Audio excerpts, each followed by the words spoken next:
রাজধানীর সদরঘাটে দুই লঞ্চের সংঘর্ষে নিহত সোহেলের দাফন সম্পন্ন হয়েছে। বৃহস্পতিবার বরিশালের মেহেন্দিগঞ্জে তার গ্রামের বাড়িতে বাদ জোহর জানাজা শেষে তাকে পারিবারিক কবরস্থানে দাফন করা হয়। এই ঘটনায় এখনো নিখোঁজ রয়েছেন নিহতের বাবা। এদিকে উপার্জনক্ষম দুই সদস্যকে হারিয়ে দিশেহারা পরিবারটিতে চলছে শোকের মাতম।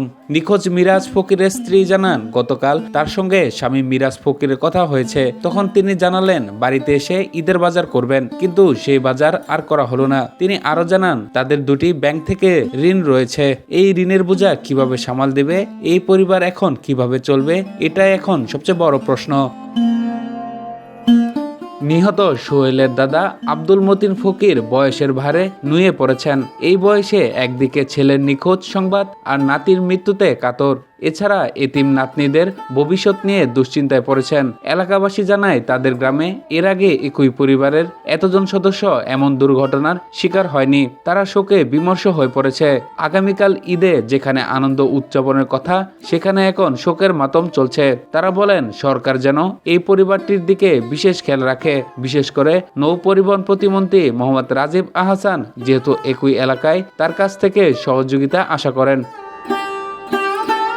এদিকে ক্ষতিগ্রস্ত পরিবারকে সরকারের সহায়তা আশ্বাস দিয়েছেন মেহেন্দিগঞ্জ উপজেলা নির্বাহী কর্মকর্তা মোহাম্মদ রিয়াজুর রহমান। তিনি জানান, নিহতদের পরিবারকে 25,000 টাকা ও 30 কেজি করে চাল দেওয়া হবে। এছাড়া অন্য কোনোভাবে সহায়তা করা যায় কিনা তাও চেষ্টা করা হবে। প্রসঙ্গত, বুধবার বিকেলে মিরাজ, সোহেল ও তার স্ত্রী মেহেন্দিগঞ্জ যাওয়ার জন্য রাজধানীর সদরঘাটে ট্রলার থেকে একটি লঞ্চে ওঠার সময় আরেকটি লঞ্চ চাপা দিলে ঘটনাস্থলে নিহত হন সোহেল। এই ঘটনায় তার বাবা মিরাজ বুড়িগঙ্গায় পড়ে নিখোঁজ এবং সোহেলের অন্তঃসত্ত্বা স্ত্রী গুরুতর আহত হন।